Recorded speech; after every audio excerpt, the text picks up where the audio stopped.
All right, y'all. So I'm on my way to work. Yesterday, as you know, I had to leave early because Symphy's had her temperature was like at 101. So it was high, but it wasn't emergency room high.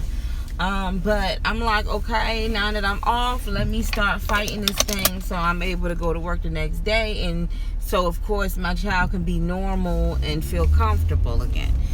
So, what I have learned about fevers, there are two medications you're going to need. Motrin and Tylenol. Because usually when I take her, if you was to take your baby to the emergency room, that's exactly what they're going to give your child. They're going to give them a high dose of Motrin and Tylenol. And usually sometimes, like one nurse, she mixed it together. And sure enough, within a matter of minutes, Symphy's temperature started coming down. So those are two main things that you are going to need in your medicine cabinet is Motrin and Tylenol. Those are the two. Motrin brings down the temperature because the temperature, when the child's temperature is up, it means that there's infection going on and the body is trying to fight it, So, my daycare provider basically told me that the other child that was there had a fever too because he just got shots. And I'm thinking maybe that's the reason why my daughter ended up getting sick, because they just went ahead and pumped this baby with the flu or whatever he had, whatever they gave him a vaccination for, and then he had a reaction, and maybe she had a reaction too. I don't know. But anyway, so the other child had to go home. So when I came and picked Symphony up, she was just laid on a little mat, and her daycare provider was taking very good care of her, and I was just like, come on.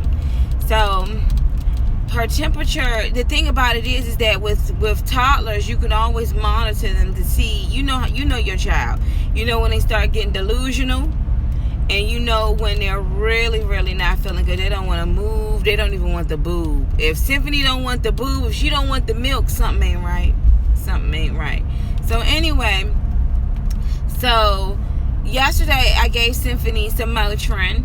And, all of a sudden, she just wanted to start playing with her toys and stuff. And I'm like, no, because that happened last time where she felt like she was a little bit better. So she got up and she wanted to play with her toys. And then later on that afternoon, the fever came back even more with a vengeance. This time, I was trying to make sure that she was confined to the bed, although she kept scooting around and she had her Winnie the Pooh shows on. But, okay, so let me get back to what I was saying. Y'all, it is foggy out here. Look at this. What in the world is going on? It's in the mist. What's in the mist? It is foggy. I ain't gonna hit you. Yeah, so, man, I hope I can find my way. But anyway, so let me get back to the things you're going to need. Motrin, Tylenol, ice, washcloths, towels, a thermometer. You're definitely going to need a thermometer. Now, back in the day, people still probably do it like rectally, but I don't do that. I just put the thermometer underneath Symphony's arm. They have the new one where you can roll it over the forehead and it'll give a good reading too. Some people say that's accurate. Some people say it's not accurate. I started doing this. I take my finger and I put my finger underneath her arm.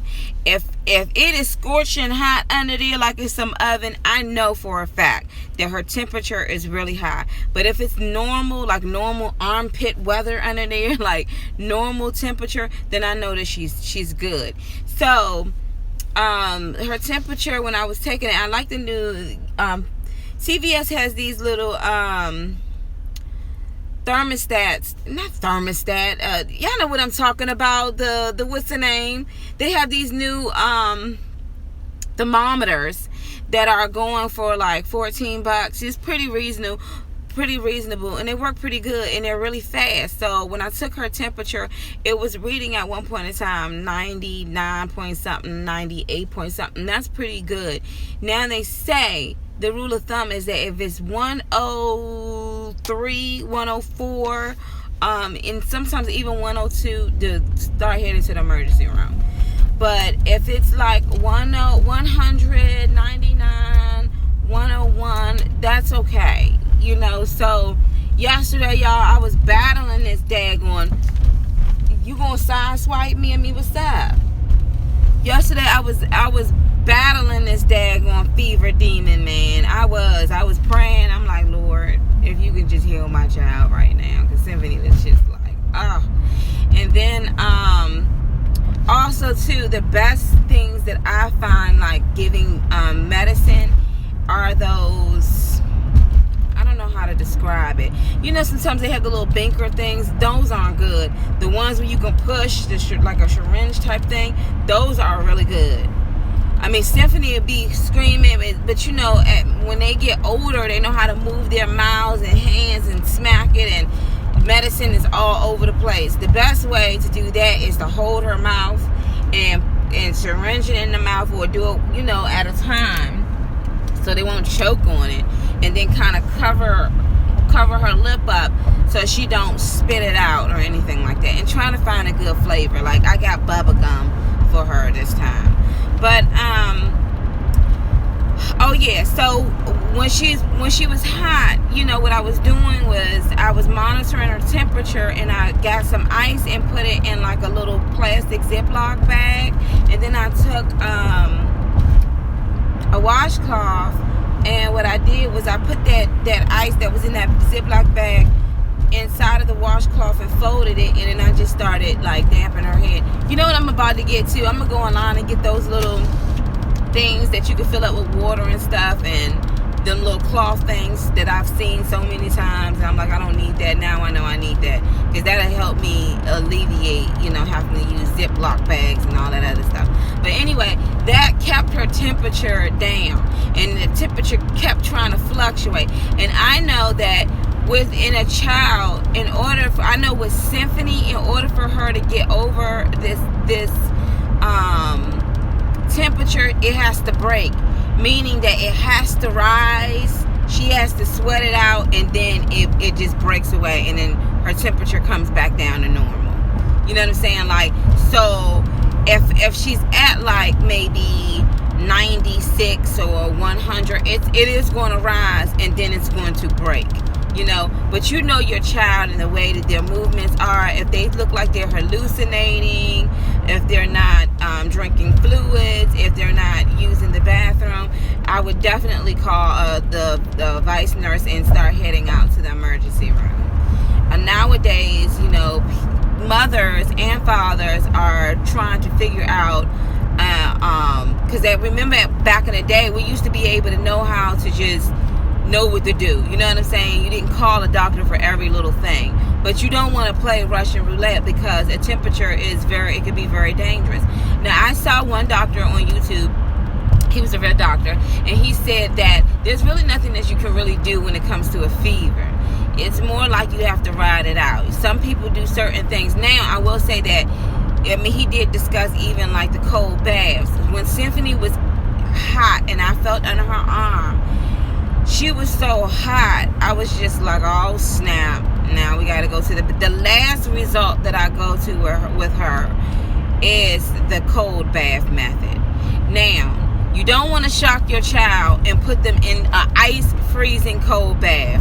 Trust me, I learned the hard way, because they will start screaming, and you would think like, what, if this was me, I'll be screaming too. So what you can do is you could start it, if you're used to, like I'm used to giving Sippy warm baths, so I started off warm and then let the water run, and then that cold water start coming in. Some people do lukewarm, but I needed to bring that temperature down because her body was just hot. Then once that started coming in, of course she's screaming, and I don't know what she was saying. She was speaking to me in Spanish, but I noticed that her temperature started coming down when, of course, because you got cold water, and you just do it enough. These people are ruthless, man. It's like, don't nobody know nothing about driving etiquette. Like, let me over. You see my blinkers on. I hope y'all don't do that when y'all driving. It's my road. You're not getting over. Y'all, this is not even rush hour. Everybody's off like a rider. Whatever. Let me stop. Let me go back to what I was talking about. So when they're in the bath, don't keep them in there that long. Just enough to make sure that they're back and around your face. You know, like put the water on their face and all up in here, on their feet and their hands and stuff like that, where their bodies can just lower in temperature. And that's what she did. And then that's what I did. And then I went ahead and I wrapped her up. And then I started to put new night clothes on her. And then from there, while she was laying in the bed, I made sure too to give her her medication again. And then I just had made sure I had that cloth, so if that temperature start rising, I'm fighting it off by trying to keep her body cool. And so once that happened, and this happened 3 o'clock this morning. So I was battling this freaking temperature since 11 yesterday. You see what I'm saying? So it's been like I ain't been getting no sleep. And I had to have a family member to come over to watch her, because of course I gotta be to work.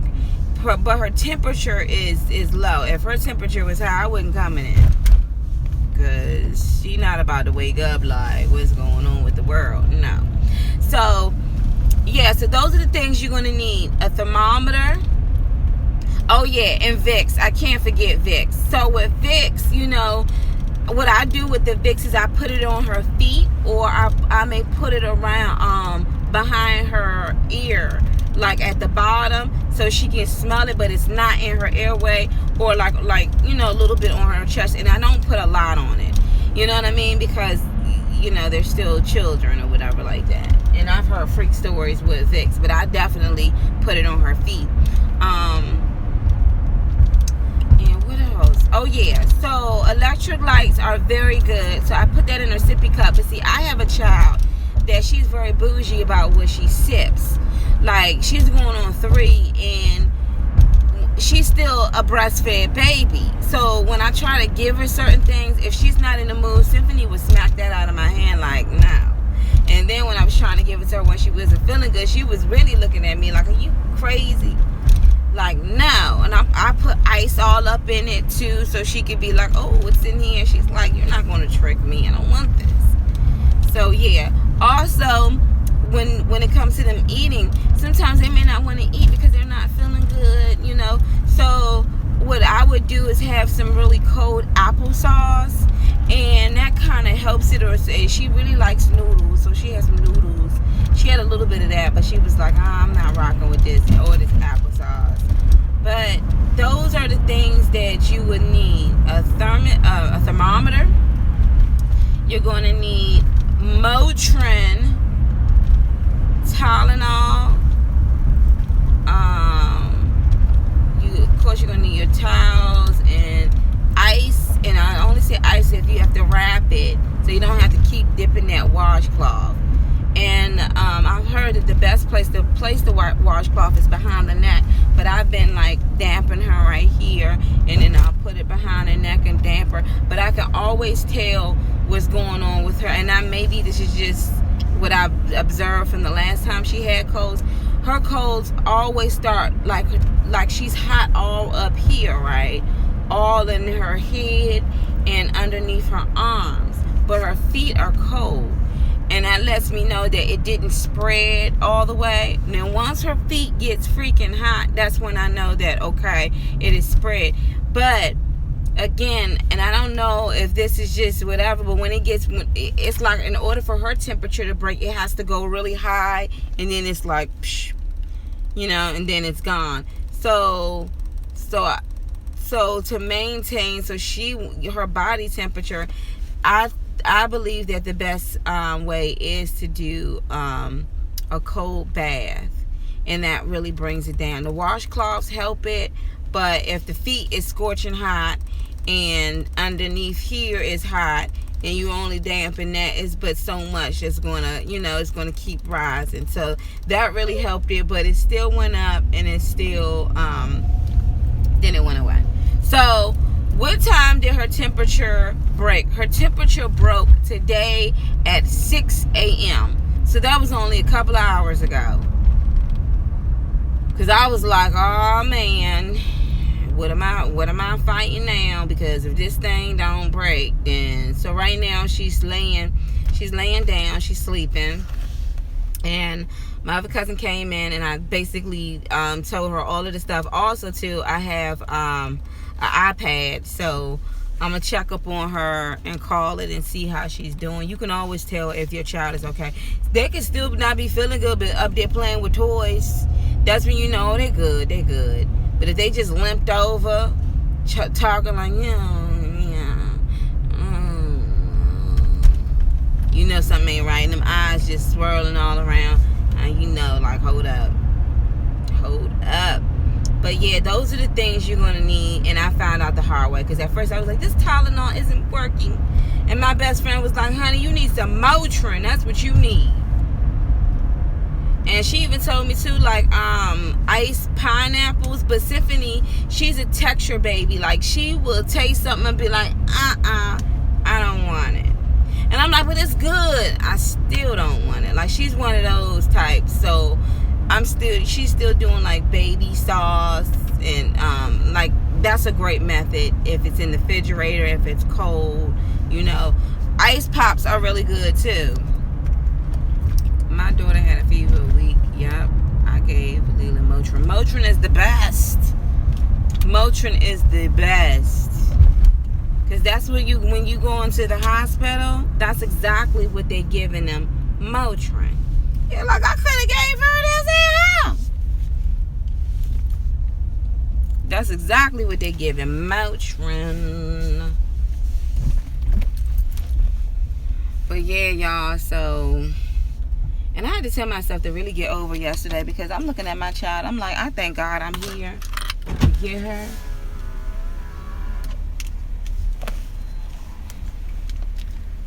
But y'all, your world will go upside down until that baby is okay. So, but you know what I think it was too? Remember, it was nice. It was like 77 degrees out. And when I went to go pick her up, she outside walking with no coat on. And although it's nice, you know, old folks and even us, we like to say that's pneumonia weather. You can't play with that, especially with babies. Also, cold compressor ice packs. I have the Fun Kid shaped ice packs. Yeah, I need those. Like, I need the ones that look like cloth. You know what I'm saying? And you can screw the top and put water or put ice in it. I need that. At first I was like, what do I need that for? Matter of fact, I saw one at the special store that was going for $2. I was like, that's just gonna sit around the house. Now I'm like, shoot, I need one of those. I need one of those. You gotta make sure everything is clean, bleached, sterilized. You gotta start spraying around, you know what I'm saying? Because when the baby is not feeling good, ain't nothing like it. Ain't nothing like your child just like, But then she gonna get up when she had her feel good moment. She getting up, sitting on the tip of the daggone bed, and she just like, shoot, I'm looking at my shoes. She want to run around and play with her stuff. Here in Texas, one day it was 84, then the next day it was 48. I'm trying to tell you. And then the kids hockling and coughing, and you wonder, like, what happened? We ain't had no jackets on.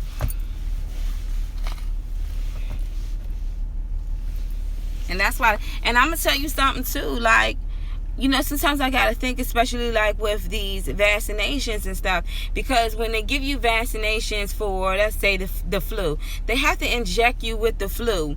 And in order for you to be able to be immune to it, your body has to fight it off. So the flu eventually is going to flare up, right? Now you got the flu. And whoever's around you, they're going to get the flu too. So it's one of those things too where it's just like, you know, at least I know her system is pretty good, because she fought that pretty well. I just don't, I don't want her to be sick no more. Anyway, y'all gotta go. Y'all have a great day today.